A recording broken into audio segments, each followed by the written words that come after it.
Hello, everybody. Reggie Time here, and in just a moment, we're going to be chatting with a good friend of mine who I've met online, Simon, who I've been talking poker with for quite a while. He got in touch with me and he asked me to help him out, so we did a little bit of a coaching thing, very cheap and affordable. And now we're just doing that for nothing with him. He's just a good lad. He's good company. Um, he's real poker enthusiast. He's a Spurs fan, so you've got to have some sympathy for him on that. If nothing else, he deserves all the fucking charity he can get supporting that useless bag of shit. And yeah, so we're going to be reviewing some hands with him, and I hope you guys will enjoy it. Just before we start, it is a Monday. If you're watching this before 7 p.m. on Monday, the 13th of December 2021, go over to Duesenberg's channel because he probably should be streaming tonight. I haven't heard that he isn't. He probably should be streaming tonight. So go over, give Duesenberg a watch, and then come back and watch this later on at your convenience. But yeah, in just a moment, we're going to join by Simon, and we're going to review some hands, and hopefully you will enjoy them. And away we go, bud. Hopefully I have no technical issues then. Well, if we do, you do. I've got fantastic editing skills. You might need them. I hope not. Right, so we got this Jack Deuce. It's not usually the type of hand we review, but crack on. No, definitely not. It's obviously just in a big blind here. But I question whether I should raise this up. Not sure, but we're just going to check it. I wouldn't. No. But I'm a filthy fucking nit. It's a reasonable flop. Reasonable flop for Jack 2, I suppose. It's one of the best you can ever find. We've got no backdoor flush draw and a very obvious gut shot. I think it's magnificent. Yeah. We'll see what happens because it's not a spot I'd be looking to put too much money in. I don't think. The problem with these types of players who limp, but not it's the wrong thing to say. The problem, but people who are like 26/18, the limping ranges are probably going to be reasonable. So if they start leading, then we don't really want to be calling. And if they check and then we bet and they call, then it's pretty likely we're going to have to either make a hand or somehow just fire three streets with a pretty uninspiring hand ourselves. So I get what you're saying. Yeah, we have a good shot and his range looks weak because he's limped. But yeah, I wouldn't be as excited as you maybe are about this situation. I'm not necessarily excited, but I'm probably just, preparing you for what's to come. Love it. Fucking love it. I mean, look, so he leads here. Very small. And one of the things I've been trying to do a little bit more of is just to, where I've got a draw, maybe just to play with a bit of aggression. So we decide to raise it up here. Right, so okay, I get what you're doing. He's limped pre, now he's just betting on an A-side board, what good ace-x does he have? I get that. Theoretically, it's you can't argue with what you're thinking. He's already limped pre-flop, so this board doesn't rate to have hit him too hard, etc. But he's maybe limping some strong-ish hands. Maybe he's not. Maybe he's just shit. For some reason, this name rings bells with me, and I think your stats might be off with him. I think this guy might be quite weak tight actually, but you've only got 35 hands, and I might have the wrong player. I might be the game player. I think I might be called ace high actually, so I might be thinking of the wrong guy. But either way, it's like if we raise here, and he then calls us, what's going to be our plan for going down the line? Because his bet calling range here probably isn't going to be check folding too many turns, I wouldn't imagine, especially in the limped pot. So what's your plan if we get called here, other than just drill a 4? If I get called here, I think he's probably limped with something like, like a 2 clubs, with like a Jack 3 or Jack 4 suited 2 clubs, something like that, or Jack whatever. 2. I think if it's an ace, we're going to know about it. He'll probably come back over the top. I'm not sure. I'm hoping to hit the 4, Reg, really. So I'm not sure anyone would come back over the top with an ace here. Because if he's limped, say, a hand like ace 10 or ace jack or ace 9 or something, I think he's just going to be very much into get me to showdown mode.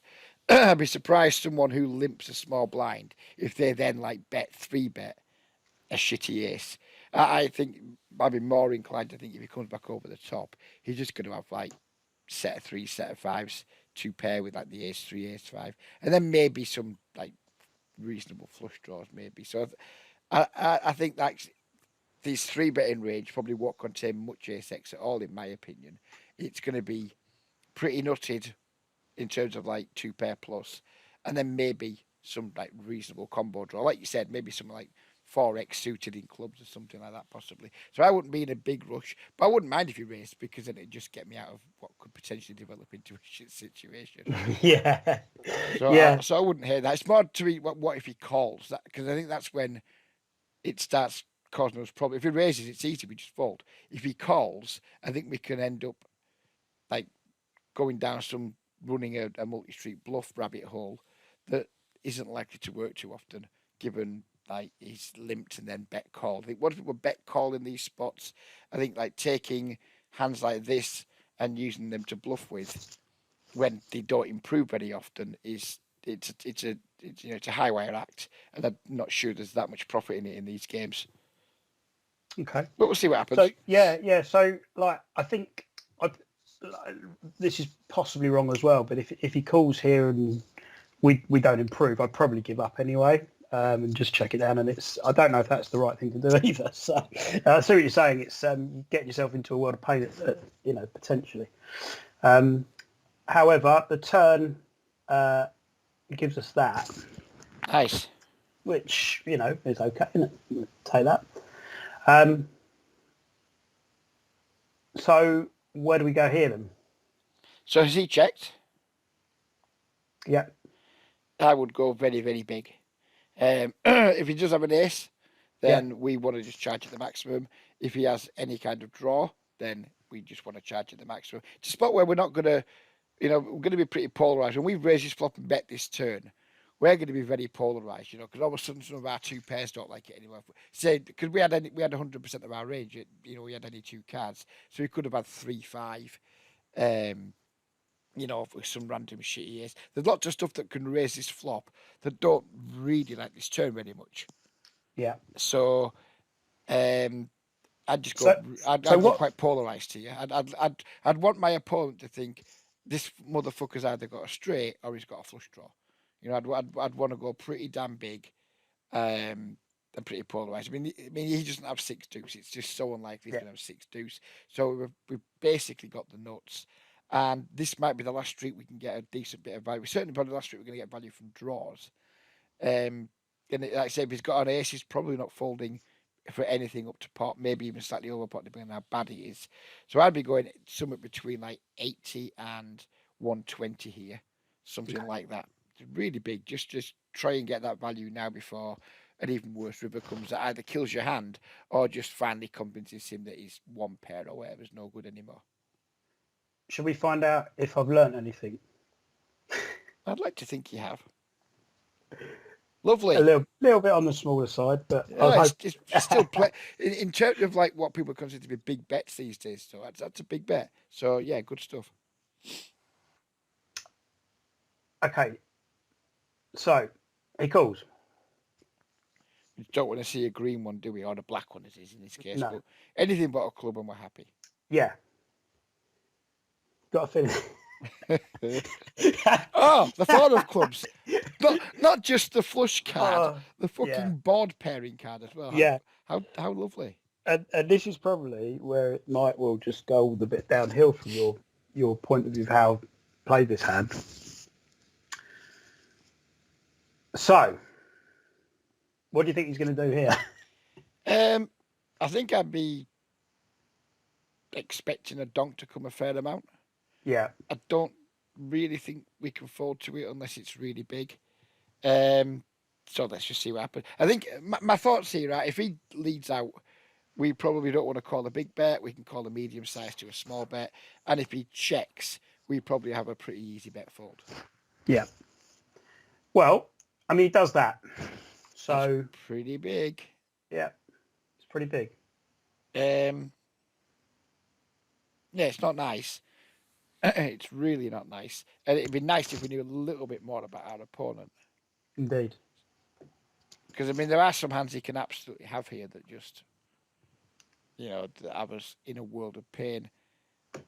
And I'm trying to think, like, what hands we'd have that will play this way that are better than this. And probably not too much. I mean, we can have flushes ourselves, so we don't need to be too worried about getting blown off our deuce. It's not like we can't have a flush here. We've raised a flop, we bet the turn. We can definitely have some flushes too, given how we played it. So I'm not massively worried. So like if we have flushes, we can also have full houses because we have our pocket threes, pocket fives that will play this way too. Yeah. So when you think about that, we can have some full houses, we can have some flushes. Do we then need to go as far down as like calling with the straight here? And I don't think we do. I think we could probably just fold this. I mean, if it's the best time we're going to have, if it's like top of our range, then we probably can't fold it, but it's not because we can absolutely have, we can have like, I mean, maybe even now and again we raise a hand like 5-4 on the flop or 3-4 on the flop. Not very often, probably, but we can certainly have threes full. We can certainly have fives full. We can probably not have ace four. I don't think we'd raise ace four on the flop. But we can definitely have some full houses and we can certainly have a decent number of flushes. So when we've got all of them to call with, I don't think we need to call with our shitty straight. So I think we can probably fold this. But I would understand if you didn't because it's really frustrating. But I think it would be probably a losing call. I think you probably know what happens next. Oh yeah, I know you're not folding. I just, maybe I should be folding there, but there you go. Yeah.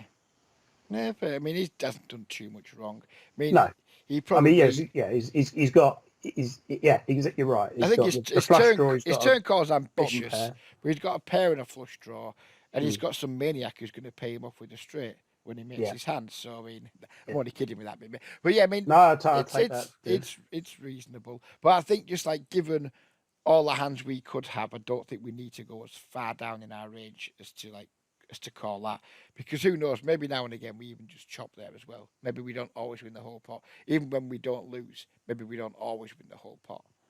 Yeah. So Okay. yeah. I think that the takeaway from that is before you hit the call button, think about like all the hands you can have that could call, and then you start just like because we probably need to call maybe like the top 30% of our range there, so we're not getting like. I'm not even worried about being exploited in these games, but if you are worried about that, we probably need to call. No, I'm not that good at the math side of it.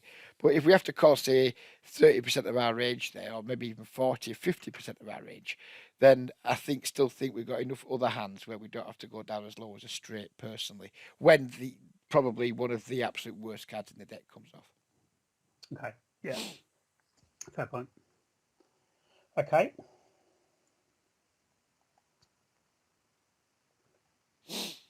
Moving on.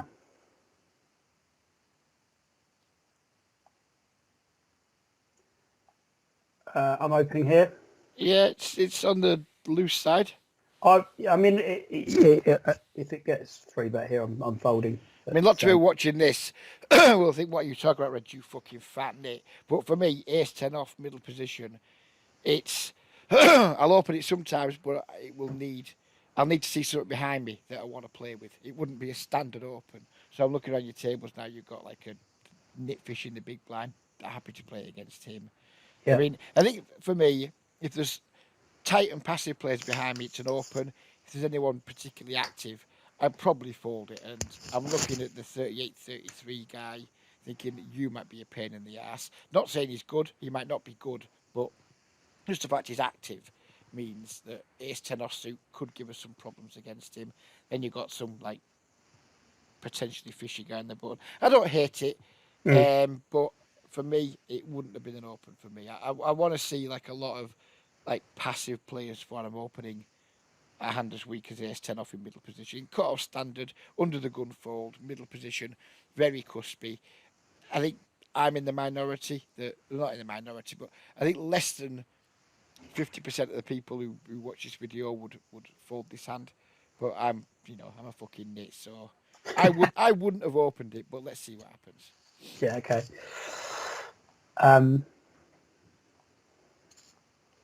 We get a call. Everyone else folds out. At least we got like we got the worst player at the table to call, or what we think might be the worst player at the table to call. Mm. Problem is he's got position, which makes life a lot more difficult against these guys because the ranges are just a lot wider. They're going to just have more flop floats because the rubbish. It's just not an enticing situation, you know. Like, yeah, let's see how it develops. So I'm pretty certain I'll check here. I think against a player with these stats, I probably wouldn't check. I think I'd probably just. I mean, we can definitely have the best hand. I mean, the guys. I'm assuming his stats are 50/20. Again, it's a small sample, It's a but very small it's sample. all Yeah. we've got to work with. So we can still absolutely have the best hand. We can still absolutely get called by worse, and you know we don't know much about how he plays post flop. You know, how many streets do we want to check call down here? If we check and he bets, then you know how deep we're going to go into the check call situation. Um, I think I just preferred against like a good aggressive player. I agree. This is just pretty standard check. Probably check call two streets and then check fold rivers. But against fish, I think second pair top kicker is good enough just to value bet. You know, if he's got like deuces through nines, maybe he calls, maybe he doesn't. If he's got a 10, he's not folding.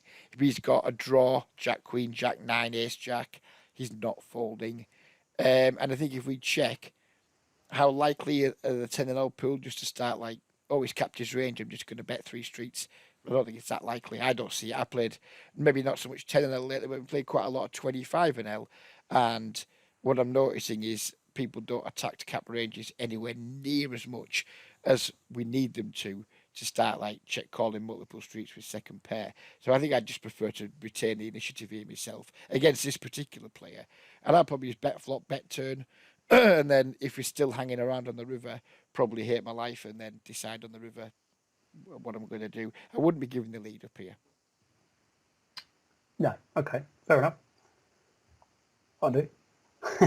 And now I know why you've done this because we've talked a lot about like Doug Polk's category system, Yeah. and you've plonked this firmly in category two, which is completely reasonable.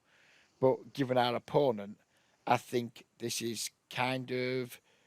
I'd rather just have this like as a weak category one hand and try and value bet versus someone playing 50/20 than start bluff catching against somebody playing 50/20. Yeah. It's difficult because you don't know if those 50/20s are. It's off 20 hands, isn't it? Yeah, I It's mean, off,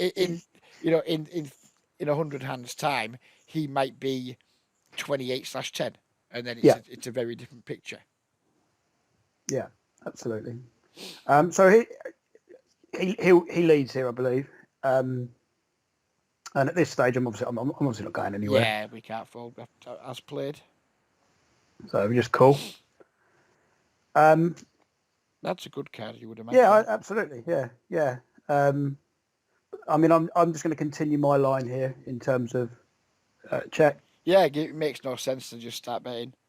And we Um, actually don't mind if he bets so much now, because his value range has just got quite a bit thinner.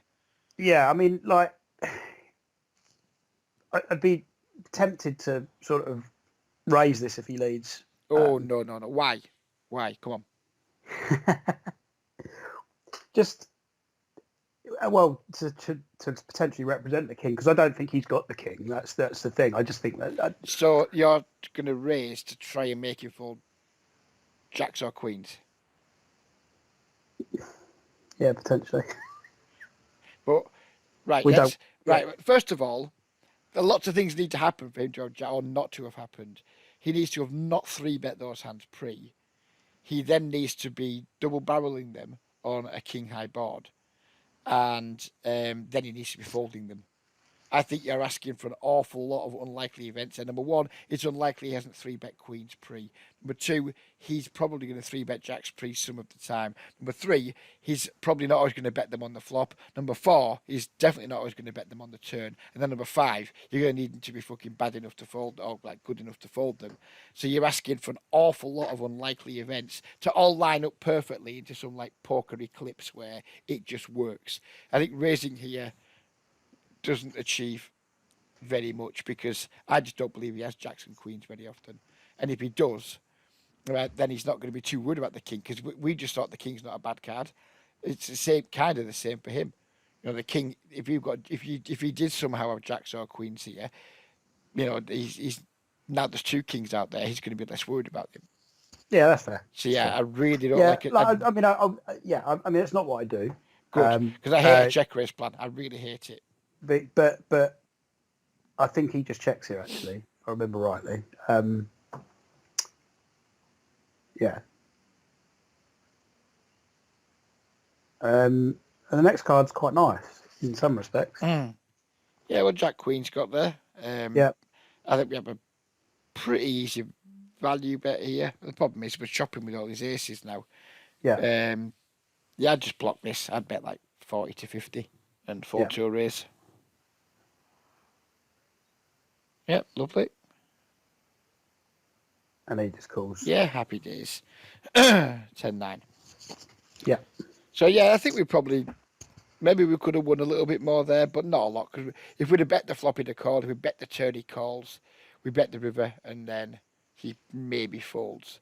Because our line would be stronger then, wouldn't it? I mean, as played, I think he should fold. But given we've gone check, call, check, and then bet the river, you know what I mean? We kind of face up as having ace-x a decent amount at the time. So I think he should probably fold. But I don't think we would have, whatever line we'd have taken there, I don't think we'd have won much more. Maybe he calls flop, turn, fold, river. So yeah, I mean, it's reasonable. I think the thing about that hand I liked least was that you were saying that you maybe would have check raised the turn, which I think would have been a pretty bad plan, to be honest with you. It was a fleeting thought. That's okay then. I've had many of them, usually on a fucking Saturday night when I've been pissed, and lots of them have got me in trouble. I think maybe I was just considering it just to maybe just sort of wind you up a little bit when we spoke about it, just so you could call me a cunt. When you're talking about it, wound me up slightly. You actually doing it would have wound me up massively. So I'm glad it was only a minor troll attempt. Oh dear. Okay, so we're on the button here with Jack Queen off. Let's see what happens. I think it's get a limp. Right, so we know for sure the trades is a fish because he's the guy who played last time, isn't he? Yes, Is that a 43-21 now, but he's open limping the cutoff. So we know he's a fish of some sort, which is nice. Yeah. So I mean, I'm opening normally 2.5 here, so that's bigger raise obviously with the limper. Yeah. Up to 4. And he's going to come along. That's pretty nice. Yeah. So disappointed if I don't see bet this one. So what size do you think? Because I think theoretically we should bet small here. It's a paired board, blah blah blah. You know, we should bet 30% pot, something like that. I mean, you can argue over 25 to 40, but if we say 33 just to cut it down the middle, I actually think, because as I said, I've been playing these games a lot. We can go bigger here. I think we've got like a hand that's probably only going to get 2 streets of value unless he has a worse queen. So I think we can go bigger than that here. I've been starting to use 60% here against, especially against players who I think are going to be just a bit stationary. So I think theoretically here we want to go anything 25 to 40% pot. I think in practice against this type of player, we can just throw that in the bin and go bigger. So I'll be interested to see what size you choose. Will be, won't it? He checks. What the? Oh, please tell me you haven't checked that back, Mr. Simon. I'm quite disappointed in myself there, mate. Well, sweet. I'm not quite sure. I wonder if I just wonder if I was slightly put off by something there because that is like standard. I just don't. I've no idea. Yeah, that is mandatory. I don't like having hard and fast rules, but that one's mandatory, I'm afraid. Maybe I was doing something I shouldn't have been. I don't know. So I can't. I have no explanation for that one. That's No one is. embarrassing. But no, the thing is, we all do it. I mean, I've done so many hand reviews in Discord where I've thought I've done something and then I haven't, and I feel like a cunt. So Yeah. yeah, I get it. I get it. I mean, I'm certainly not trying to trap anything here. I mean, not with No. that sort of hand. It's just like I've got no idea. But the thing is, Can't, you I get little things cannot. in your head. You can be like, oh, I think this guy, I'm going to check back, so maybe we induce some bets on the turn, and we'll deviate from theory just for whatever random reason now and then. We all do it, and we've all done it, and we'll all do it again. I'm not saying this is what you were thinking, but if I had checked this back, I'd have been checking it back, thinking, well, because I think, oh, this guy might fold too much, but he might just start leading turns because he did bet that 10-9 in the last hand on the King 10x. So maybe you've just been like, oh, this guy might be aggressive, so I'm just going to give him a chance to bluff. You probably shouldn't have done that, but I could imagine that would be a thought process that many of us would go down. So I'm not going to say that's really bad. I mean, we should just bet, of course, but we all now and again deviate from stuff we should do because we think we've got a little inkling in our brain that something might be better in this one occasion. So I'm not going to knock you for that, but if you check back this turn, assuming he doesn't lead, then yeah, I'm just going to hang up. Yeah, I think I've pretty much mangled this hand completely. Actually, I already have. So I bet it now. Look, woken up. Yeah, woken up now. And he raises is the min raise. So it's like, yeah, not sure really. But I don't know if that's, yeah. I mean, I just call it. Yeah, there's nothing else we can do there, and we just hope he doesn't bet too big on the river. Yeah, and obviously that comes along, which is, he's quite possibly going to be raising his flush draws there, obviously, isn't he? So I'd say I'm not so sure about flush draws. I think he, rather than check them and raise them after we check back the flop, I imagine most players, if they want to be aggressive with a flush draw on the turn, they're going to lead with it rather than check raise it. I mean, I think his most likely value hand is going to be pocket fives. Maybe he has some king queen that he's just not playing particularly well. Yeah, so I'm not overly asked about the flush. I think is what he does it with on the turn. I think like king queen, maybe ace queen that's limp called, pocket fives. It shouldn't have much 3x, but ace 3 suited. I'm not overly asked about the spade. I'm not. Yeah, it's not nice that the spades come too because it does complete his most obvious semi bluffs, but I'm not giving his check the flop, check min raise the turn rather than a lead. I'm not giving him too many flush draws here, although he can obviously have some. Okay. What do we do here then? Probably fold. I mean, he's taken a line that fish use for value, and we've got a pretty bad bluff catcher. I mean, I think it's probably not even if you have a spade, so we can block some of his flushes. It's still not a nice call. So I think without a spade, I think we can just it's a relatively small pot. We put in $1. We put in 10 blinds. What are you going to put in 14 blinds here when our opponent's basically taken a line that is very easy to associate with value from a fish. I just don't think we have a particularly good bluff catcher here. So the only thing I can say in my defence here is that I've obviously seen something in this guy that's made me play this hand the way I played it. That's the only reason I can have, because I think I fold this so often, but I don't think I do. I mean, if you check back the flop because you're expecting him to be aggressive, if you've kind of had it in your head, this guy attacks weakness, which maybe, after the 10-9 hand when he bet the 10-9 on the flop when maybe he shouldn't have bet it, and then called the river. If you think if you show weakness, this guy will attack it, then I can understand why you've gone down this entire thought process and why you wouldn't want to fold this river.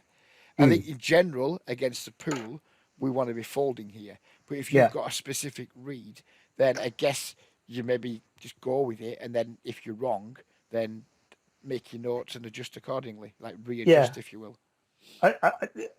Because I do call. Yeah, against population, I think that's pretty bad. Against this guy, well, I mean, who knows what the fuck he's doing? Yeah.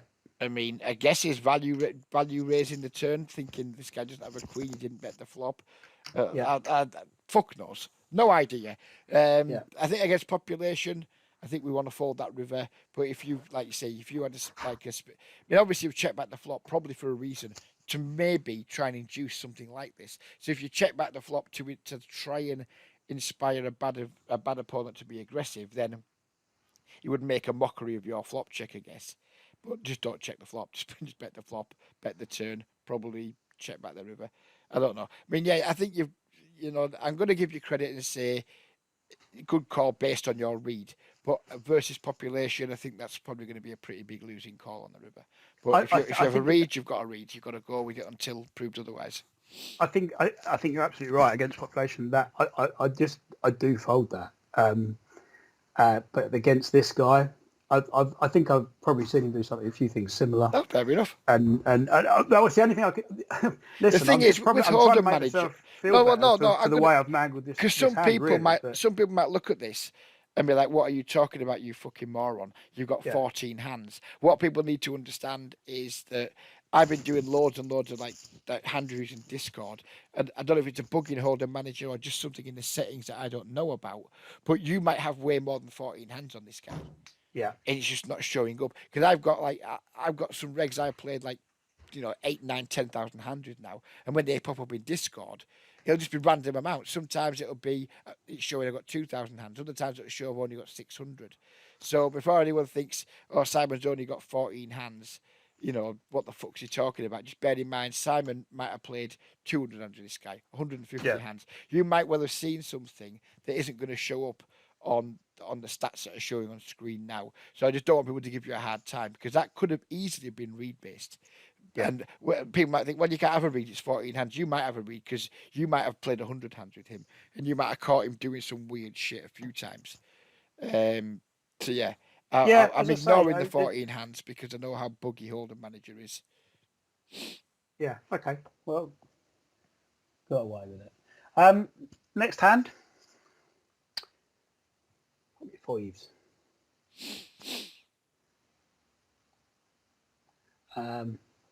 Now, I know what you're probably going to say here. Like, you're probably folding these, aren't you? No, I'm not. No. We should, in theory. Yeah, I don't think we're meant to have a call in range to the small blind very often. Yeah. Again, this is where I personally think like reality departs from theory. Theoretically, we're not supposed to have a small blind calling range because theoretically we're meant to play three bet or fold to prevent ourselves getting squeezed too often. You played these games plenty. I played them plenty. If you're worrying about being squeezed, if you're going to throw away the opportunity to set mine because you're worried about being squeezed, then I'm afraid you're not understanding the pools that you're in. If you've got a super aggressive, like good regular in the big blind, maybe you're not supposed to do it. But in these Yeah. games, the value of like you're going to see a flop probably 85 to 90% of the time. The value of flopping a set multi-way is fucking enormous. So, Yeah. because you're just going to get paid most of the time when you hit, because it's multi-way, someone's going to have something.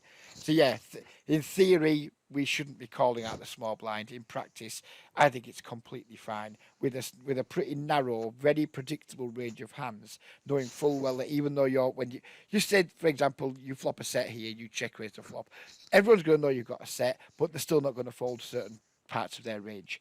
So I think it's completely fine. Okay. That's fair. I mean, see. I always play that. I will obviously look at players still to act and look at how likely they are to squeeze and take that into consideration. But he folds out anyway. Now I remember this hand, and this is very much about how. Now, I mean, I think they say pray for two, get one, don't you? I think Craig certainly does. I mean, I prefer. I'm greedy, cunt. Pray for two, get two. Although getting two is probably shit because it's hard to get paid when you've got four. But, well, the gods were looking down on me with this one. So, very nice. But the reason this is in there is because how the fuck do you get paid? Well, now, it's right? hard, because isn't it? This is like, what do you do with this hand now?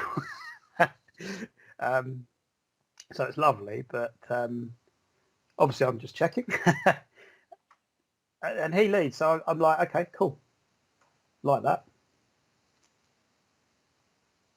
Fold. And I just call. Yeah, there's no sense raising there. Yeah. I think But that when I get in these spots, I mean, the flop and turn are really easy. We just check call and then check again. It's just, yeah, there's nothing much else we can do. I think it gets harder on the river because people, maybe he's got a hand like, I don't know, he could even be as strong as, say, two queens here.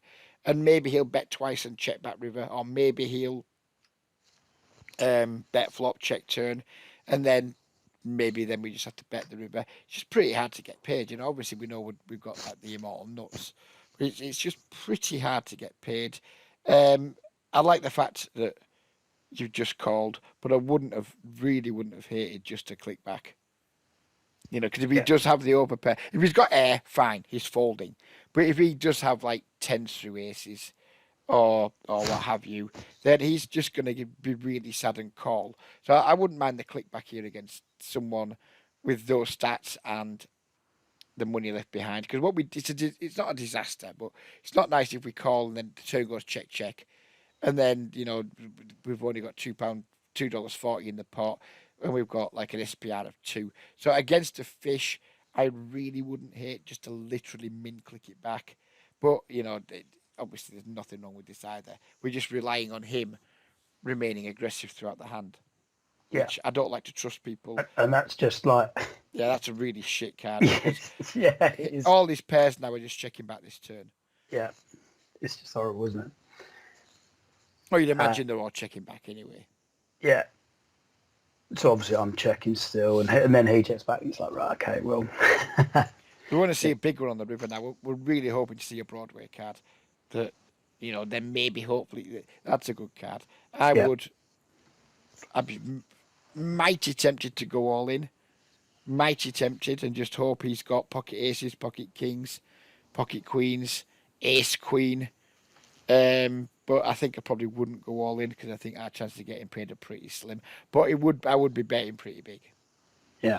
Can't remember what I did actually. Hopefully it's not disappointing. Not No. 'Cause I think the problem with this bet size is, yeah, you're going to get paid a decent amount of the time.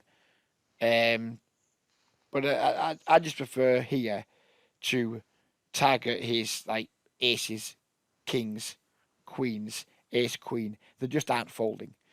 We've chosen a size here that maybe makes his 10s want to call, his 9s want to call, which is great.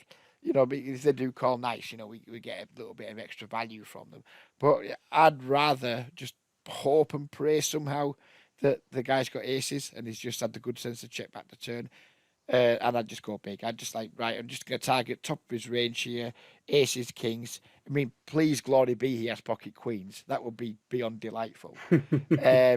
But yeah, I'd be going big and just hoping he's got in the aces, kings, queens region. I wouldn't be too asked about trying to target his 9s and 10s and things. And who knows, maybe he even calls with 9s and 10s because he just thinks he's got the best hand. Maybe he thinks you've just got to try to get him off a chop or something.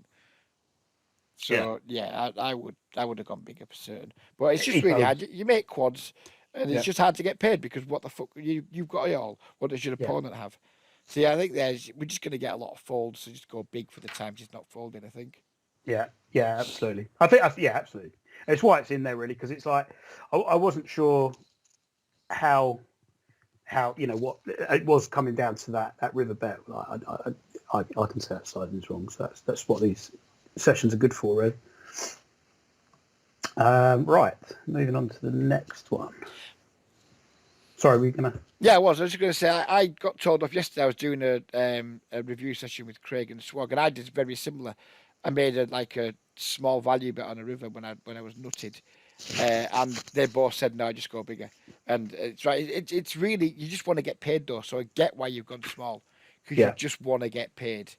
But yeah, I think when you've got a hand like that, I think you just got to go big and just hope they've got something they can call with. I think it's just really annoying when they fold. But as you saw then, you bet really small and they're still folded. So you may as well just go bigger and target the parts of stuff that can call. Mm. Okay, cool. Oh, root for donks. Yeah, it's Still, There will not be a booming. bigger nit in the 10-0 pool than Woot for Well Donks. tipped. He is remarkably nitty. Yeah. He's obscene. I mean, that 403 hand you got playing 12-6 could be 40,300 and that will still be 12-6. Yeah. The man is a monster nit. I'm just wondering if he actually raises here. I don't know. I can't remember. I think it's probably me, but I I doubt think it. there's a 94% chance he folds. I Oh, think, yeah, sorry, I think if he does, 88% chance, if sorry. if he does, I normally scarper out the way. I have to say, Well, I run know for your life. you'd set mine against him, though, wouldn't you? Of course, yeah. So it's raised here. Oh, So I'm not, 4x. It's a bit spicy. So what have we got in the blinds? We've got 2 regs in the blinds. I don't think we want to be calling here. Just given that we've got 2 regs behind us, although one of them's an ass. Well, maybe even more so because one of them's an arsehole short stacker. I think if it like 2.5x or 3x, I'd be more comfortable calling. I think I'd probably just 3-bet this, knock the blinds out, try and get heads up in position.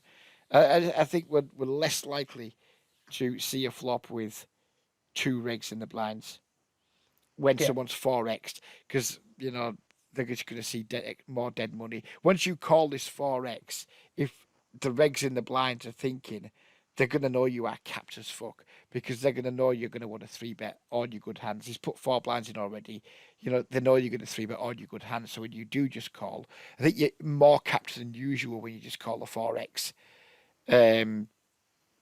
To like this type of parts of your range, I personally think. If I'm in the big blind and I see a fish 4x and I see a tightish reg like you are, just call the button. I'm really like, I'm going to be going out of my way to squeeze because I know full well if I get through Marcus, I'm getting through you because you wouldn't flat Marcus's 4x with a strong hand. So I'm even, and I'm not a big squeezer, but even I go out my way to try and find them when there's a 4x in the call because there's just so much more dead money out there to go after, and you've only really got one person to get through. So yeah, I don't think I'd like the call. I understand why you're going to do it, but I don't think I'd like it. I'd probably prefer just a 3-bet here, knock the blinds out. Hopefully Marcus just folds 2 and we pick the pot up without a fight. But if he doesn't, then we've still got a hand that plays well enough against a 43-21's range. okay. I think, yeah, I think I'd probably just call here actually. Yeah, and I get that, and a lot of people would. I just think yeah, I just think you're enticing more squeezes from the blinds because of the extra meat that's in there. they But both get out of the way. happy days, we get away with it anyway. And reasonable flop. Well, would you look at that?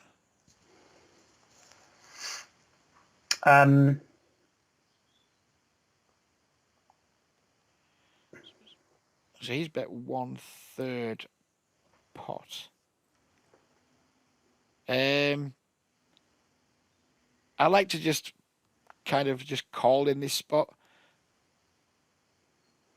because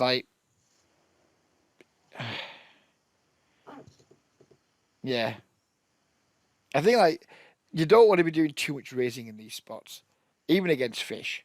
But if we're going to do it against a reg, it's a standard call. It's never a raise against a reg. No. But I think against a fish, maybe we can raise. But I think I just like playing call any here and then moving on to a turn. Yeah, and I agree, and that's what I think probably happens. Yeah. Good stuff.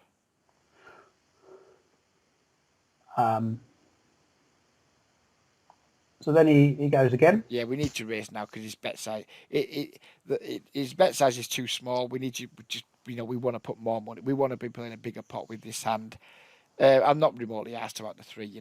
If he's randomly got 4 or 5, then just shit being you for a day, isn't it? Yes. We just need to we need to raise here now because I don't trust him to make a big enough of a value bet. I don't really want a spade to come, a 4 or a 5, etc. There's lots of cards that just kill our action or kill our hand. And if he'd bet bigger, I wouldn't mind just calling again. If he'd upsize to say pot or 75%, I'd be comfortable just calling again. But versus this size, we just need to be putting more money in.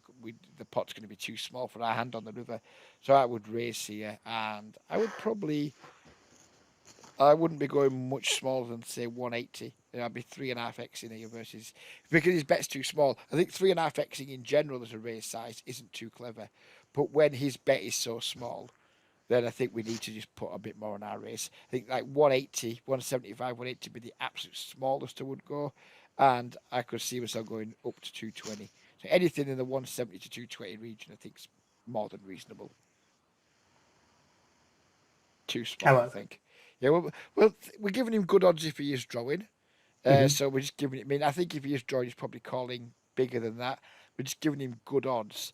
And again, we're just like, if we'd made it bigger, we could make a bigger value bet on the river. Yeah.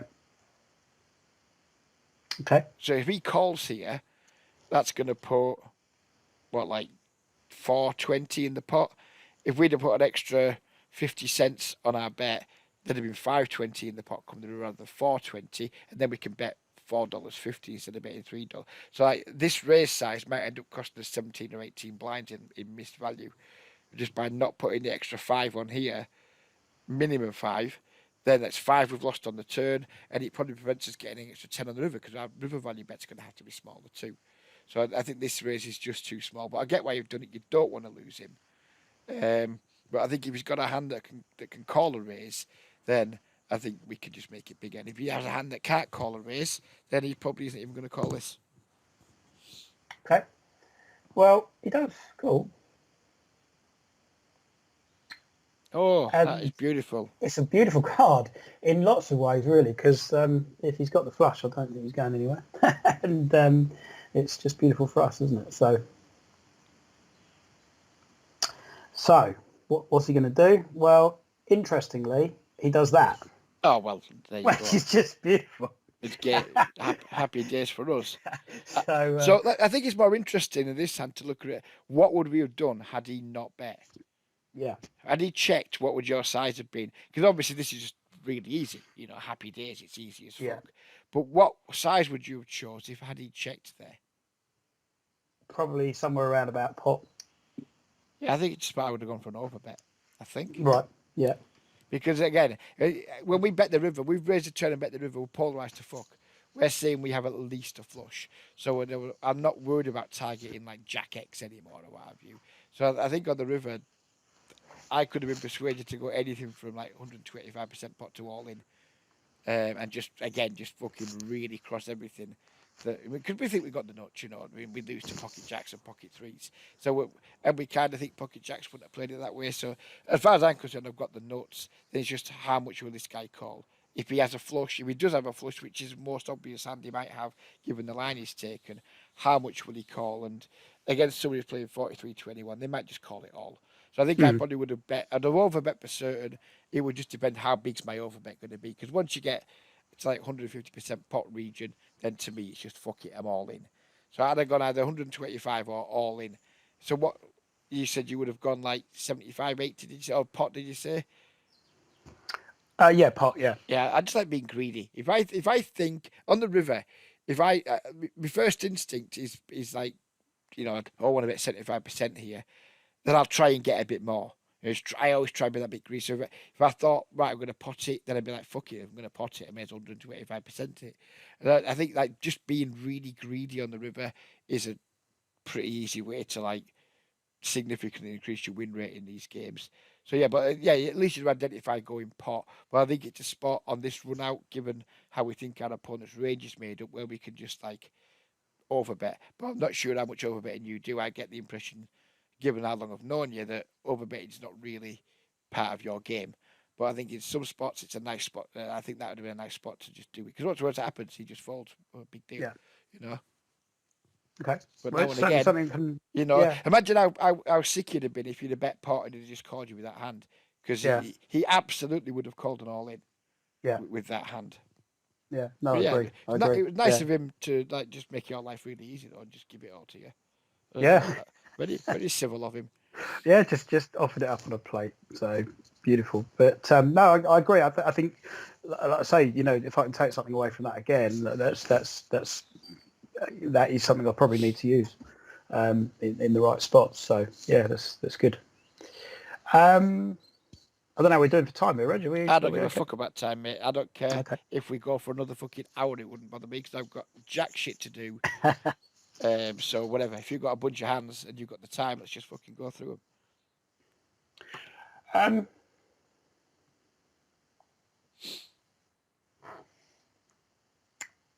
Now then, this one, I remember we spoke about free betting. See, this is a hand that if they were offsuit, I'd probably free bet here. But I think I just call here in this situation. Now, in the position, I think that's the wrong decision in hindsight. Where I'm at, the position I'm in at the table here. So, what are your thoughts? Because I think I just call here.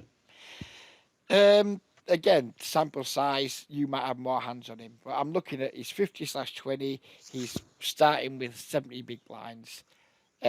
So my first instinct is just three bet him. Then I'm looking behind, and you got Andrew sitting goal 13, who's clearly a reg. You've got a pretty big fish on the button, who's going to be calling, you'd imagine, at least 20-25% of the time. Then you've got a reg in the small bag, Dead Shark, who's a total very familiar with Dead Shark, pretty damn nitty. Not expecting any bother from him. And then you've got the guy in the big blind who's clearly a fish as well. So I can go either way here. My first instinct is three bet. Yeah. But we've got a hand that we don't mind taking multi-way in fishy games because we can get all kinds of value from worse. If we hit an ace, we can get value from worse. If we make a flush, we can hopefully flush somebody. So genuinely, in theory here, most people are going to be screaming just three bet. Yeah. That's my first instinct is just three bet. But given the actual makeup of this actual table, we have a fish on the button, we have a fish in the blinds, then I'm happy just to call two. Yeah. Okay. But if there was just regs behind, it's a mandatory three bet. Yeah. Because we don't want them squeezing us. I agree. Yeah. I agree. So we get action from Andrew, and of course, like you said, he comes along. So it's good news, bad news, isn't it? It's good news that we maybe have the best hand.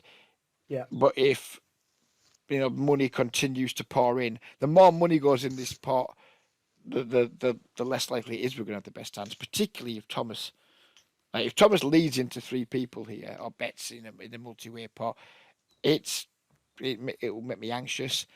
I think what I'd like to see happen ideally is Thomas checks, we bet, and then Andrew fucks off. We need Andrew out of the way here. Andrew's making life awkward for us. So the ideal scenario, Thomas checks, we bet like 70, Andrew folds. Hopefully McShane folds too, because McShane can, he can have some sets of two pair stuff here that might end up giving us some problems. And then hopefully Thomas just check calls, and then we can proceed against Thomas nicely. But let's see what happens. That's my ideal scenario. Yeah, the way this plays out might get your anxieties up a little bit then. Right, where are we?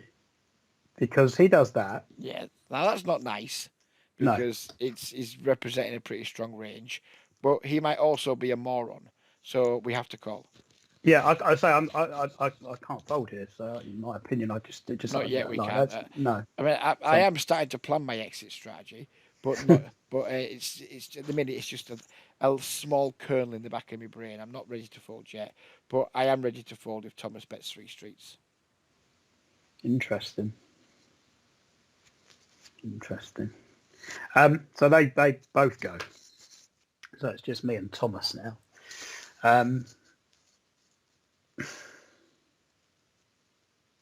Not to brick because he probably shouldn't be betting eights on the flop. He doesn't probably don't have that much 8x under the gun to begin with.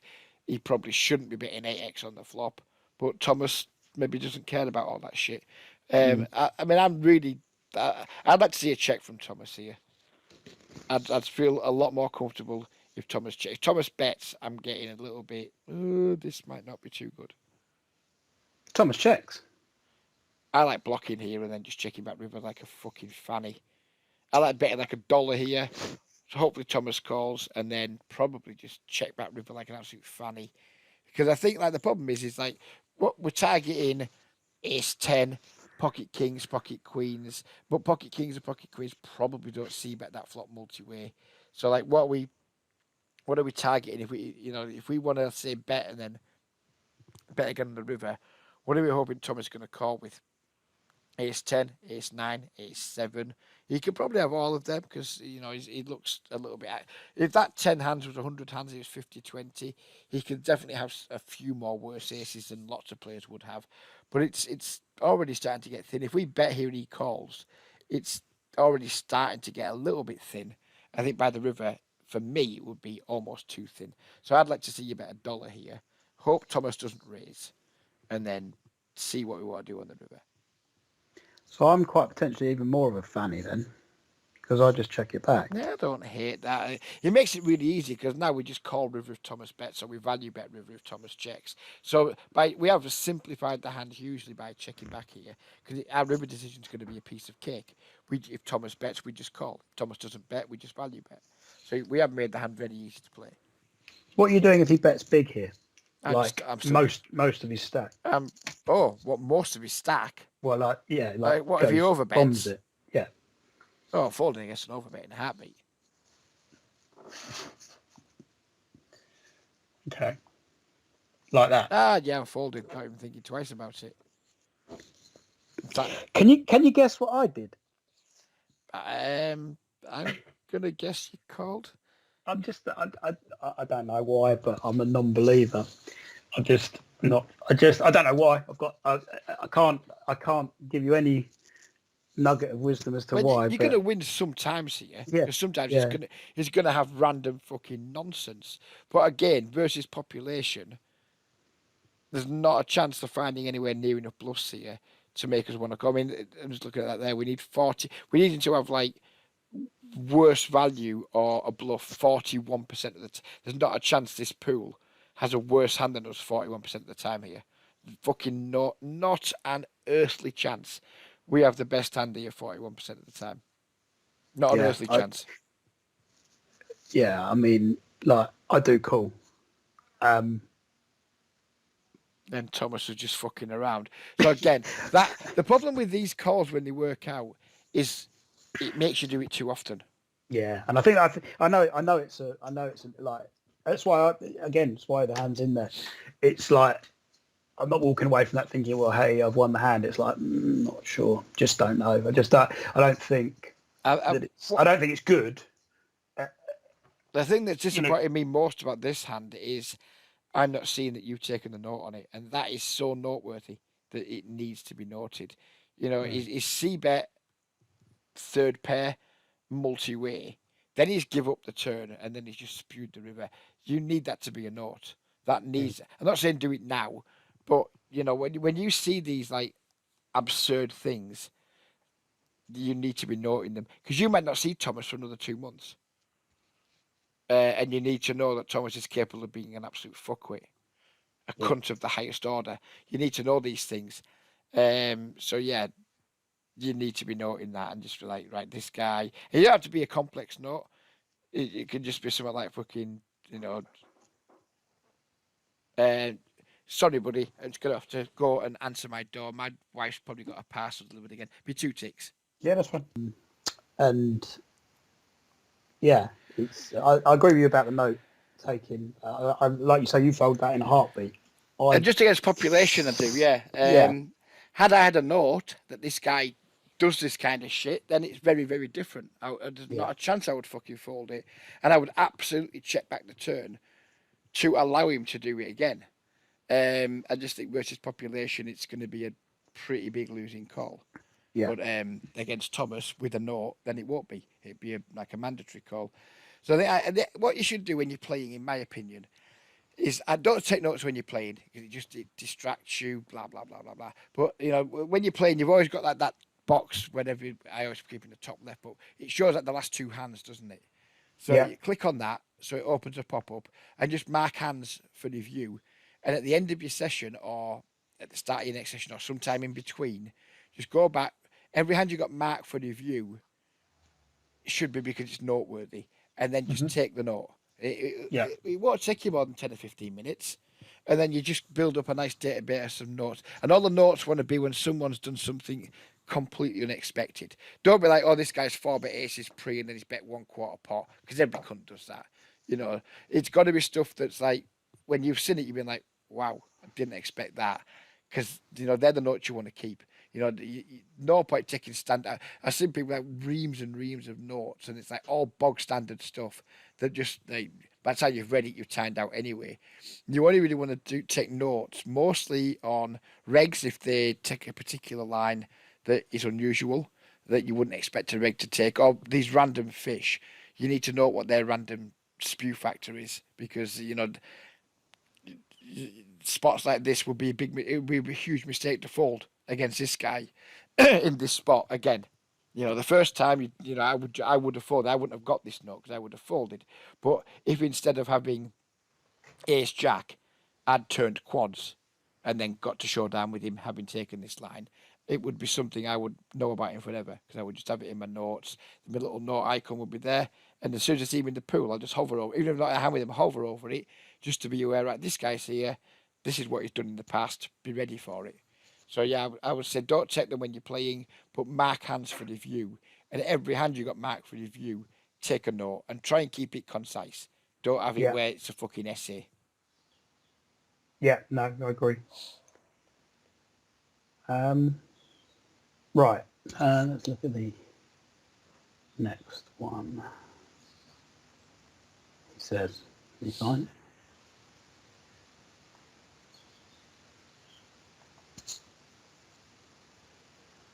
We've seen this one, have we?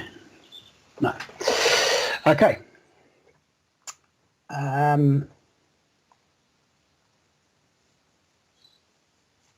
Opening nines here.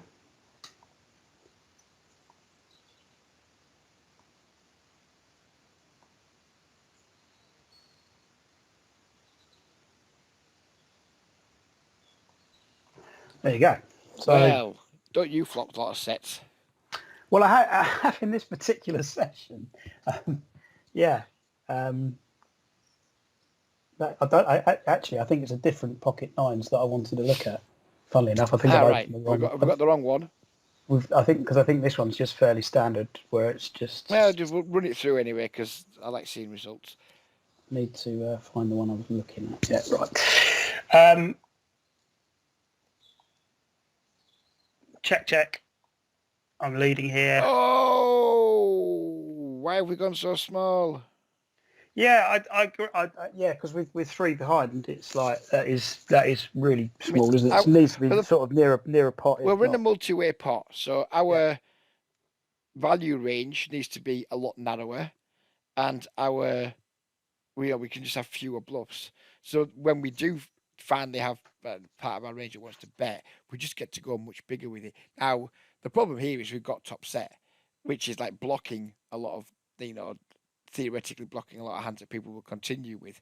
But there's plenty out there. There's flush draws, straight draws. Anyone who's got like any pairs probably going to call one bet. It's a spot where I guess theoretically we're supposed to check most of our range most of the time. But again, this is where, in my opinion, in these games, theory and reality, they meet a fork in the road. Theoretically, I guess checking here is probably reasonable. In practice, I think it's an absolute fucking scandal to check. And our bet is virtually a check. I would have been potting this and just hoping someone's. I agree. Someone's got a call in hand. Yeah, I agree, 100%. I think we just get like everyone along. So now, hopefully, we go a lot bigger on this street. Once we've got two callers, it's obvious someone's got something. Not saying they've got anything really good, but yeah, we need to go really big here once we've been calling two spots. Yeah. Still not quite there, is it? No, Needs to be. It isn't, mate. No, much nearer. Bigger end.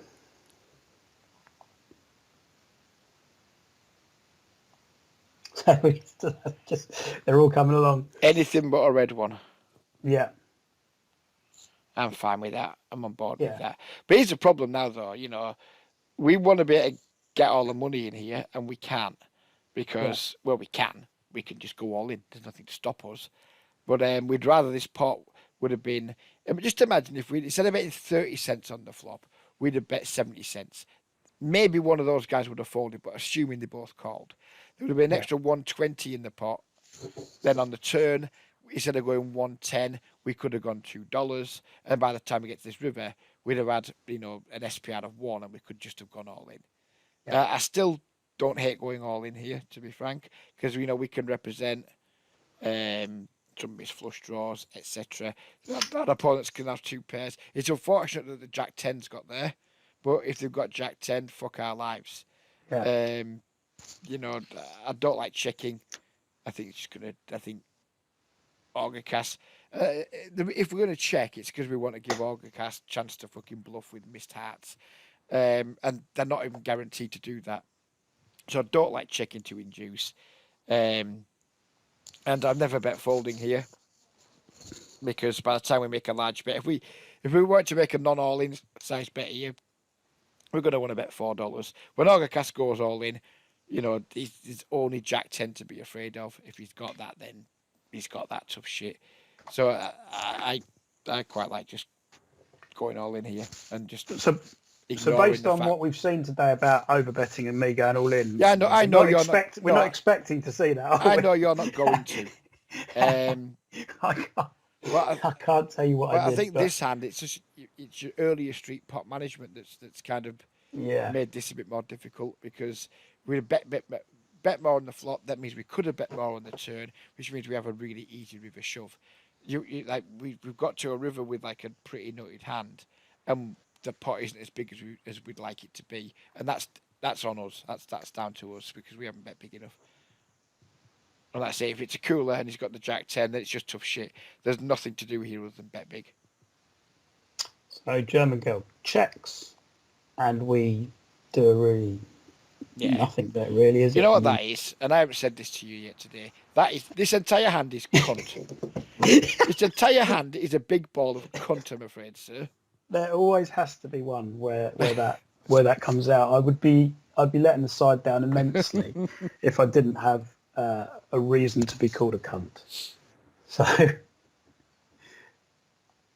we get a call. We get 2 calls. Can't even remember what the fuck they had now. We could maybe if we'd have bet bigger on the turn, maybe we lose Orgacast. So maybe we, in this exact hand, we didn't lose our small sizing. Maybe got us some extra value. Because I think if we bet big flop and then bet biggish turn, we probably do lose Orgacast. So we miss a bit of value from Orgacast there by going bigger. But generally speaking, we're playing 10-L snap. People are fucking like really quite passive and tight passive. So when you've got a big hand, just bet big and hope they're in the part of their range that isn't folding. There's none of this like small bets with strong hands. Like I said, theoretically, I've been watching quite a bit of. I don't know if you've watched him, Easty, and don't say anything too unpleasant about him if you don't like him, because I know he does watch some of my videos. Oh, he's a Twitch guy, yeah? Yeah, he is, yeah. I've been watching him, and he's been doing a 10-L challenge, and he's been tearing his fucking hair out. Now, don't get me wrong, I've seen him have some pretty fucking absurd bits of bad run. I think it was one the other week where he had something like pocket kings, and he got it all in pre against 9-4 and lost. So the lad's running fucking terrible, and I do feel for him, because I've done like YouTube and Twitch for years, and when you run shit and people are watching you, it's fucking horrible. And he in my opinion, he tries to play too close to theory in these pools. To me, the theory, and then just deviate like fuck from it against bad players. And I don't think he quite does enough of that. I did try mentioning that to him in Twitch chat the other week, where he was tilted, and he just timed me out for 10 minutes. So there we go. I mean, he can't time me out on this channel because it's my fucking channel. But it's not just him. I'm just using him as an example because he's like a high-profile figure in the 10-L pool. Yeah. But actually, so many regs, and I chat to them in Discord, or I chat to them on Facebook. And they're working really hard on the game, and they're studying theory, and theoretically they are like vastly superior poker players to me. Vastly superior. If we had a conversation about pure poker theory, I'd be bottom of the league. But they don't adjust well enough to the pools they're in. They don't make any wild adjustments. They don't. They don't fold enough in spots they should fold. They don't bet big enough in spots where they're betting. I think they're just making a lot of pretty bad like errors against some pretty easy to play against opponents by sticking too close to theory rather than deviating hugely. And people are going to hate on me for that. Maybe even if Easty watches this, he might think, "Fuck off, you fat prick, old Nick." And I wouldn't blame him for thinking that because Are you talking about me or you there? me, I'm talking about me. I was But going to say, well, it could be Simon, either, if I the suppose. cap fits, mate, just stick it on and wear it with pride. 'Cause I'm proud in it. But I've been people have been telling me since 2008 that you know the game's going to catch up with you, Reg. Your game won't work in 2 years. Then they were telling me in 2010 it won't work in 2 years, and they've been saying it and saying it and saying it, and it will work whilst I continue to just play in pools like the ones I'm playing in. Because it wouldn't work if I went and did what I did at 100 nil. I'd get beat up to fuck. I'd be the fish in the pool by a fucking mile. I'd get beat up. That's why I don't play. Yeah. 100 nil in weak tight 25 and L games. You want to be understanding what theory is, so and then knowing why you're deviating away from it. And I think that's a bit a lot of people don't get. They understand the theory, they study it really hard, they learn it. They've become very good poker players, but in practice, they don't get the job done in terms of like making the money because they're doing things that are theoretically correct that are not making enough. They're not making enough on their value bets, or they're paying off too often, or what have you. And I think that's where I do pretty well because you're just like, right, fine, I shouldn't do this here. There's no way we should be pot betting multi-way with top set on 298. Pot bet shouldn't really be a thing, but it's 100% the most effective thing to do in this pool. Bomb the turn, bomb, big hand, big pot. I mean, it's funny just watching these hands back. I've got no idea what that flop bet was all about. To be honest with you, it's just not. It's not sort of with people in the pool. It's either check or bet big because it's a board, but it's not going to bet very often. So it's a low frequency bet. So anytime something's low frequency, we just use a big size and crack on with that. The reason we use a small size is because we wanted to like bet a lot of our range. So we use a small size to protect our strongest hands to allow us to bluff a bit cheaper. When we're in a spot where it's going to be a low frequency bet, like it would be here, if we had ace king, ace queen, ace jack, pocket sevens, fucking pocket whatever, pocket sixes, all of them are checking.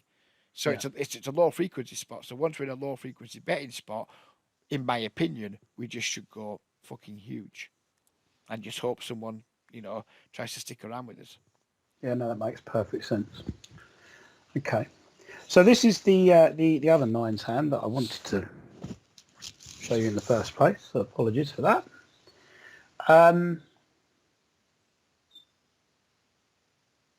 We've got a limp. We've got this that. Can't remember what I do.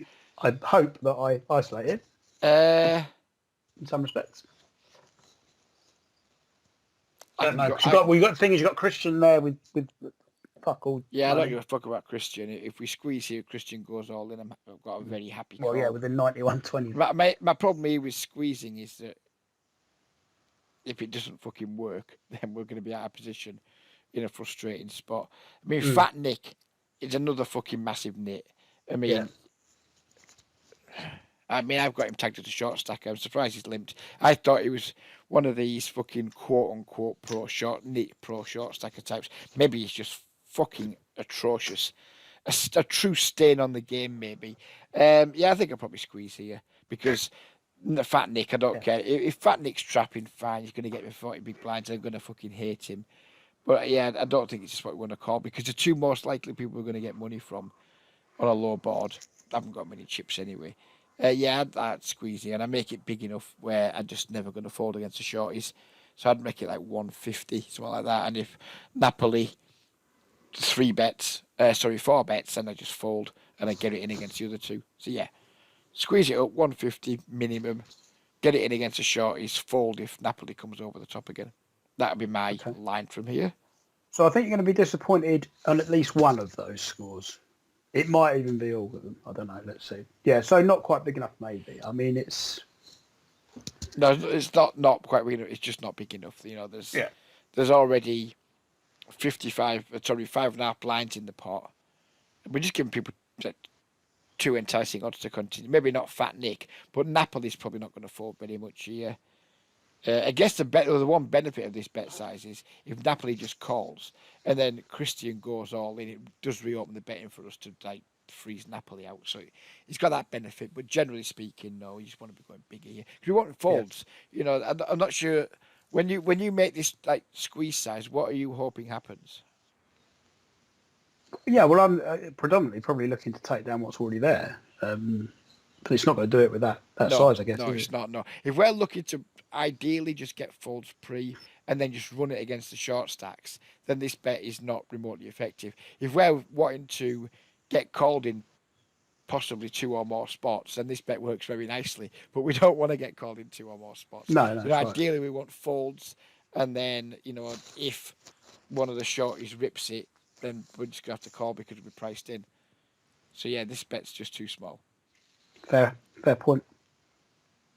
Those two fold out. There you go. Christian comes along. Fucking hell! It was happening a lot, but I mean, yeah. You are just obnoxious with the amount of fucking sets you flopped today. It's outrageous. It is a little bit. Don't forget we had quads in there as well. I actually had forgotten about that. I'm just showing you all the good ones. Again, actually, I'm not sure. I didn't realise when I was looking at this on the list of hands I've got that he was so short. So actually, this is quite an irrelevant one in the end. But it's I don't know what I do here, but I would have bet way, way, way smaller. Just because of how little money there is behind, and how we're just never ever going to fold. I'd have bet 20 cents there or something. Just maybe he just fucking spew jams. I'd have been 20 cents flop if he calls, 30 cents turn, hope he calls jam river. When you've only got 13 blinds to get in, and there's already 23 blinds in the pot, you can just go small, and just fucking, because you're not worried about pricing him with a draw. No. You don't give a fuck about any of that. If you could run out fucking 8-10 and you still bet the river. So yeah, I would have just gone super tiny, and got it all in piecemeal. Yeah. Okay, fair enough. It doesn't matter. It's irrelevant.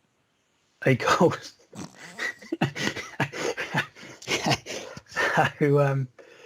Yeah, I mean, once he's called that, let me check. You know what I'd do? I would so check back this turn just to be a cunt. Just to be a cunt, to give him that slight bit of hope that he might be able to make you fold the river for 54 cents. I would 100% check this back just for sheer cunt reasons. And then I would probably slow roll the river too because I'm a cunt. Yeah, I obviously wasn't thinking straight here. This is probably where I'm coming with a fucking massive overbet when he's got 54 cents left behind. But hey, there we go. Yeah, there you go. So there we go. He had Queen 4. So there you go. Yeah, well played, Christian. Yeah, I'm not quite sure why that one is in there. To be fair, sorry. Yeah, apologies. It's probably it's just to needle you with the set. Let's face it, nobody watches my videos to be educated anymore. So it's an amusing one, isn't it? So happy days. You're never going to get any education from me, I'm afraid. But how about looking at this one? This one's not great. Oh, I like the not great ones. Am I going to be able to get to call you a cunt again? I don't know. Probably. I mean, I think you could have done on most of the hands we've looked at today. So no, to be fair, you are too harsh on yourself. To be fair, because a lot of stuff you do is it's within the realms of that's okay. Then I just nitpick with my overly nitty fucking pedantry. So yeah, but we have a nice relationship and it's good fun. So absolutely, it's got to be fun, hasn't it? You've got to enjoy yourself a bit. Now, right, so already, with a raise and a call, I know I shouldn't be in this hand. Yeah, it's just a fold. Defend against one, don't you? But not really. No. I mean, 7-5 suited is fine to defend against one, I guess. But I had a hand earlier in the week I was reviewing it, and I'm not going to mention the lad's name because he likes to keep himself a low profile, but a very good player who I probably respect the most out of all the Discord group. He just said like he just throw away comment, but he's just so right with it, and it's something that a lot of people just don't get. Is that we've just got to be so tight multi-way, and so like, versus a 3x multi-way, I just think this hand just becomes a fold. You know, rate considerations, yeah, you just have to be so tight in Yeah. multi-way pots. To me, this is a call that I'd imagine 75% plus of the population make, and I think it's a losing play. I think we just default here. Yeah, I mean, I'll be honest with you. Normally, if it's multi-way, I've folded this already. I'm not quite sure why I choose to come along. To be honest with you, it's not. It's just so hard to win multi-way pots. That when you add to that, we're going to be out of position, and we've also got two low cards. It's going to be really hard to win this pot. And even when we make the best hand, it's going to be really hard to get tons of value unless we've cooler somebody. Because we're out of position. It's nowhere near. 7-5 suited is a pretty hand. So I get it. People want to play, oh, this is pretty. I mean, for a discount, blah, blah, blah. So it looks like it's a pretty nice situation. But more often than not, it gets ugly pretty quickly. Because we either just miss the flop and we just have to check fold, or we flop a little piece and never know quite when to fold, or we get quite a big piece, but it's not as big as the fucking. It's hard to make the nuts with this hand, isn't it? And get paid. If we make Yeah, a flush and lots of money go in, we're not that happy. We kind of really want to make a straight because if we flop trips, it's going to be pretty obvious to people that if we keep calling that we've got a strong hand.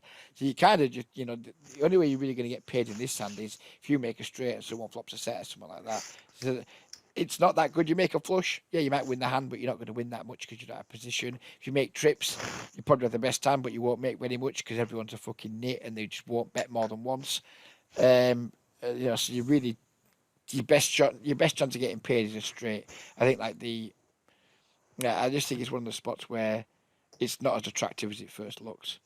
yeah, I A bit do like agree. most of the women I fucked when I was fucking between my ex and my current wife. You know, you're pissed and they look a bit attractive, and then the next morning you're just like, "Fuck me, she looks worse than I do," and then you just like having to like, "Oh, what's your telephone number?" And you're like, "Oh, blah blah blah blah," and you haven't changed the last two digits quickly on the fly, so you never have to have any contact with them again. That's what this hand is.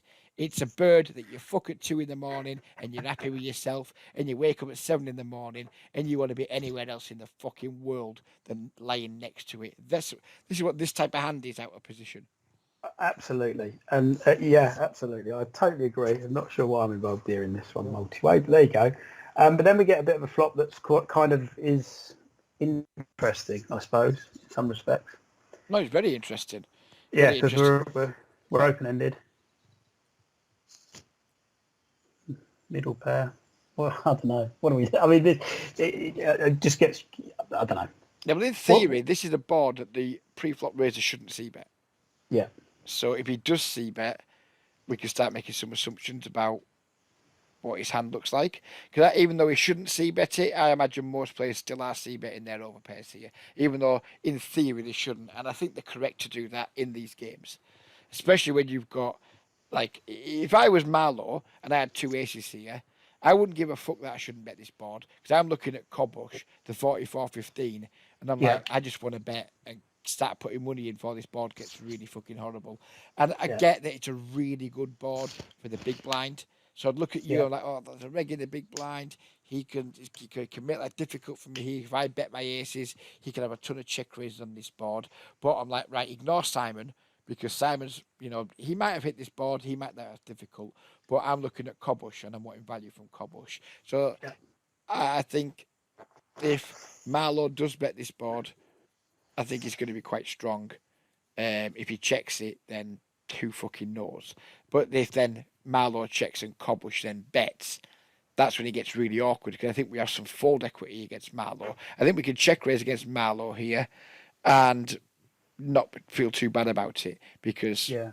against given we've got a pair and a pair and an open ender on a board where he's not going to like it very much when we raise. I think it works nicely against Marlowe, but if it goes the other way, Marlow checks and Cobbush bets, then I think we probably just have a call. So I'd be check raising against Marlow, and I'd be check calling again. Fucking someone's at my fucking door again. Sorry, bud. Won't be a It's all right. sec.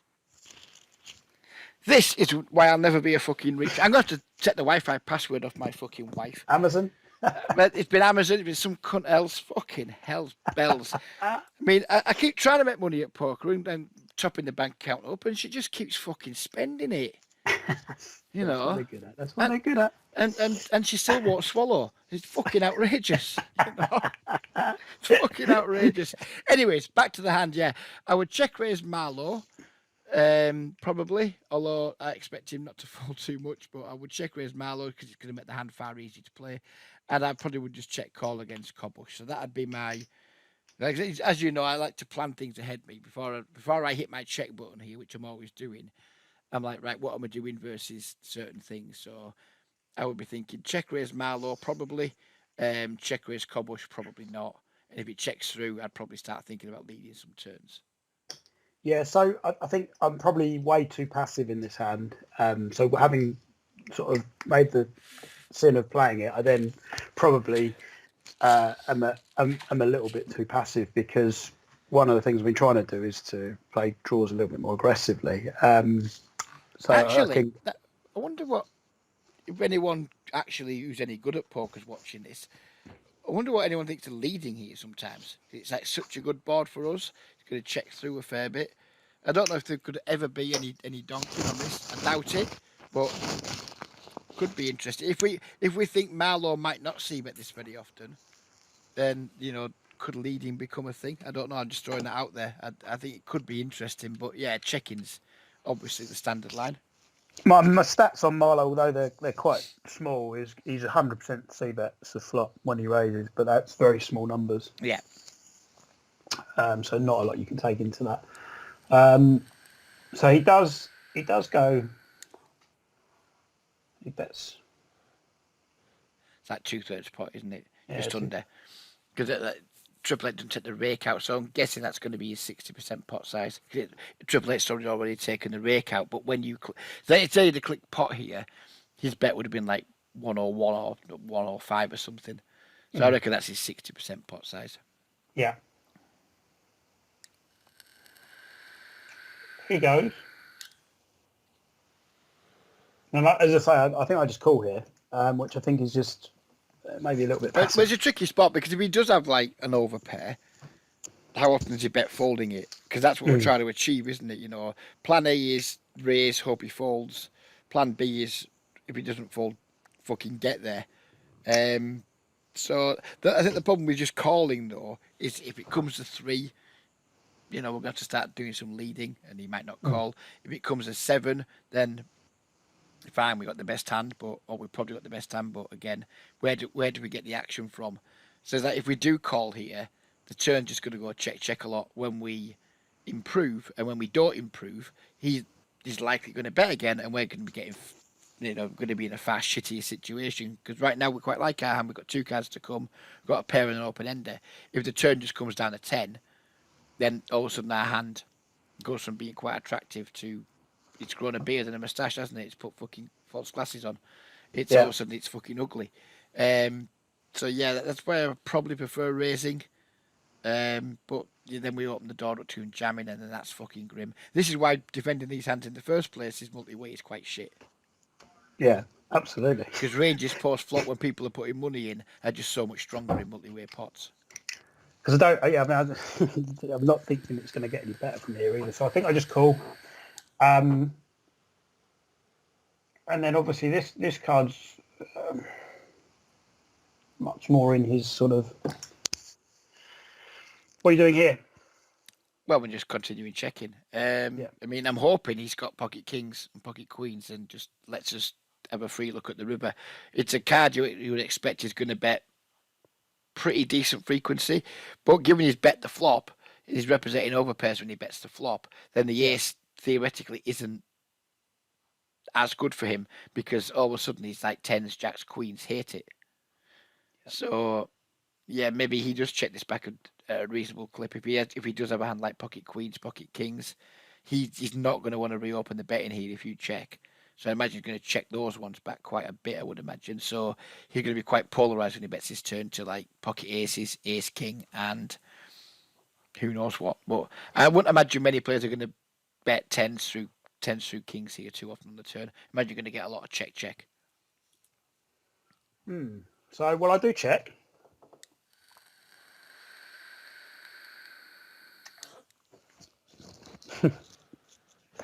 Yeah, so we're not getting odds here to call, are we? No. We've got 6 clean outs, which Yeah. is what, like 14%, 12, 14% ish. And we need 25% just to call. So, if we call here, we need to be confident we're going to get called when we value bet the river when we improve. And we're probably not going to. I wouldn't imagine very often. So I think we just fold here now. Yeah, and I think, like I said, you want to see one off mangled. That I call. I look at it. I'm looking at it and thinking, like, yeah, again, it's one of those I think I need to look into. I mean, I get lucky, if I'm honest, but in some respects I get lucky. It's still not. It's not. I mean, obviously, any 8 is a problem now, but the thing is, he doesn't have many 8s. You wouldn't have thought. No. 8-7. No, maybe. you wouldn't. No. But how many 8-7s are left? He's got 8-7 of diamonds and hearts, hasn't he? And that's it. Because 8-7 of clubs is blocked. We've got the 7 of spades. Yeah. So the only 7 he really has is 8-7, and that's just 2 combos of that.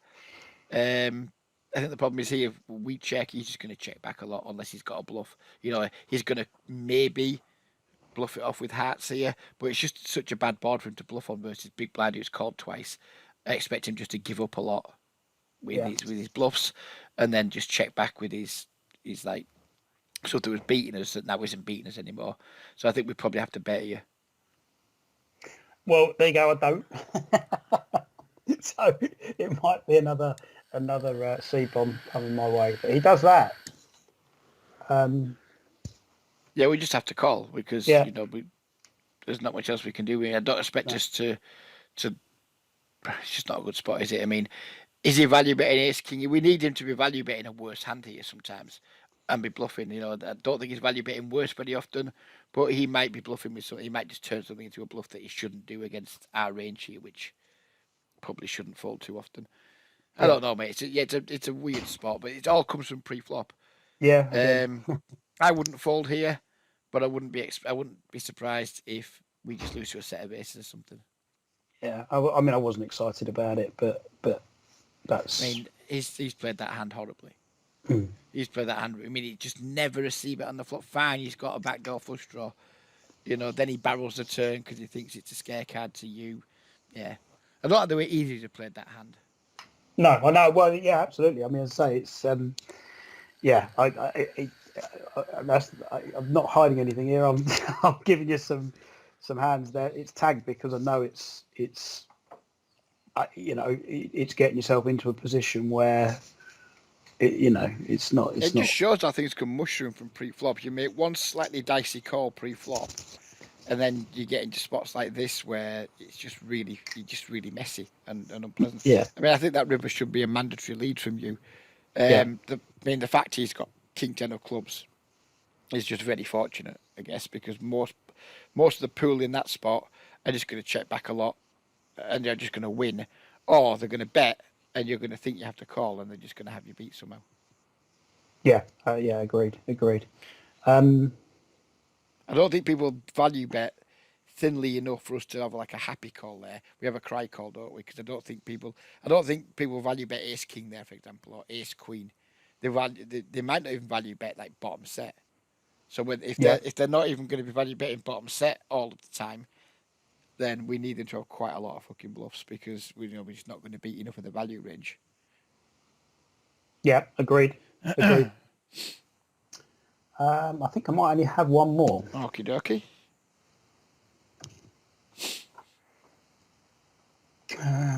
Right, so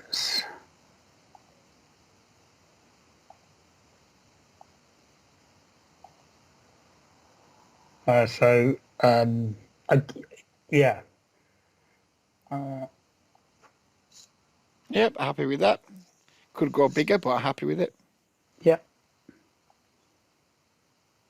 we end up with just the, which just, yeah, I think actually looking at it again, this is just going to play out fairly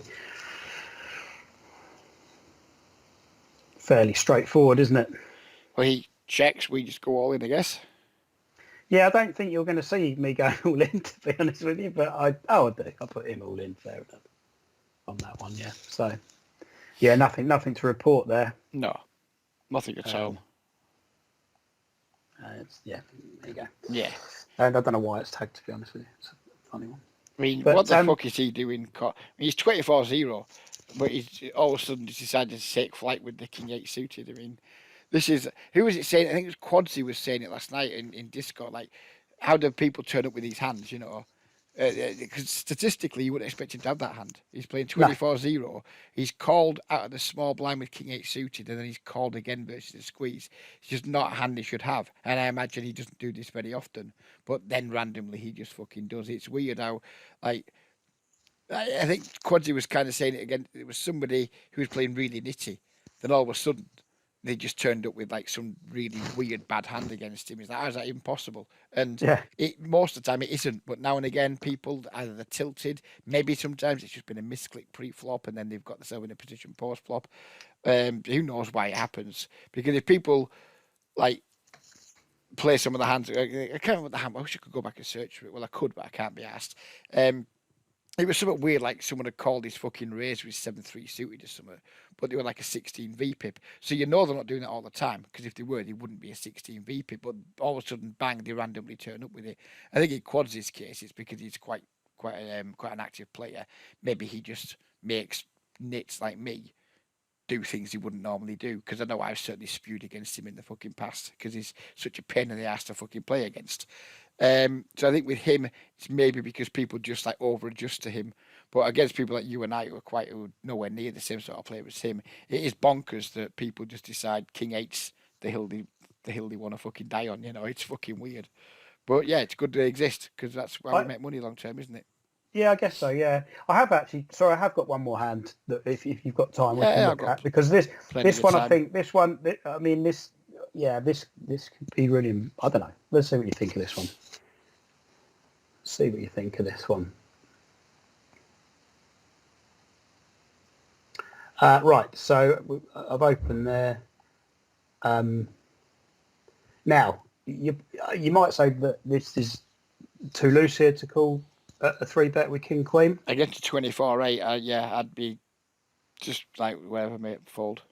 Yeah, I kind of agree, but with it, again, I remember this guy in the games. Although his stats are showing this, he was doing some very strange stuff, doing quite a lot of that. But I just again. I mean, the most annoying thing about this hand so far is it's called snooker, but he's not finished it with 147. No, I mean that's 19377. I mean, it's nice to share his date of birth with us, but I think 147 would have been nicer. So, yeah, I mean, I've called the 3-bet there. I don't know if that, as I say. Yeah, I wouldn't have done it. I think we're against a 23/8. We want to be criminally overfolding to their 3-bets. Mm-hmm. Fair enough. I kind of agree, but then I mean, if you're going to flop the world, then fair play. Happens. Yeah. Now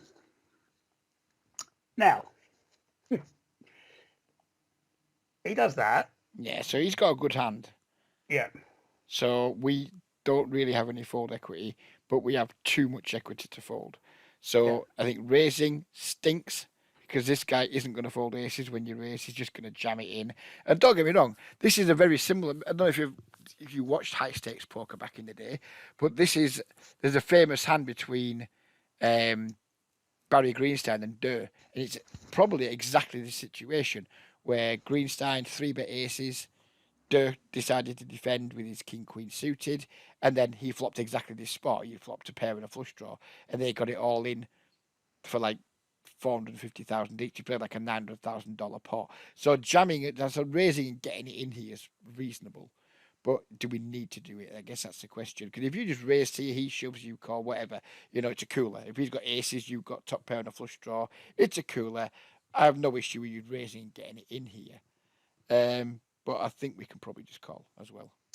Okay, so yeah, I mean, I think, you know, I'm raising this up here, and I'm prepared to go with it. Yeah. And like, I just don't know if this is good or bad, which is why it's tagged. So it's like I've got. Yeah, that's why I want to discuss this It's one, because neither. It's just aggressive. You're just being aggressive, aren't you? Which is fine. When you flop this much equity, you can't. The only mistake is going to be folding. Calling's okay. Raising is it's aggressive, but I mean we've got top pair of flush draw. I mean, how bad yeah, can it be? If he's got, if he could turn over two aces here, and you'd be like, fine, let's just run it, because yeah, you're going to be virtually a coin flip against him. yeah. So I think if I remember rightly, he comes over the top, and Yeah, then of course he it does. all just goes in. So oh yeah, that was all in. Him all in. Yeah. Yeah. Um, Not ideal. No, that turn card's severely cunt. Yeah, and we don't really. And yeah, I think you can consider yourself very unlucky there that your bluff didn't work. Very unlucky, because I mean, he's just pure spew from him. yeah. Well, yeah, but that's based on. So like, I know he had a good hand, but he was doing some stuff on the tables at that point, regardless of what his stats said, that I thought were a bit strange, and I'd seen him turn over some interesting. So it was an in-time read, if you like, Yeah. but also I thought I was in a really good position to be getting it in there without much of a worry. And if you lose, it's cooler, like you say. Yeah. I mean, if you think you're stepping out of line, then I like your line a lot better. I mean, and clearly he was stepping out of line. Cause I don't hate his c-bet. He doesn't need to go as big as he did. But I think it's a reasonable c-bet. It's queen low low. He's got a backdoor straight draw, backdoor flush draw, two overcards. I think his c-bet's entirely reasonable. I think Yeah. his shove over your raise is fucking horrendous. Yeah. I think it's utterly, utterly horrific.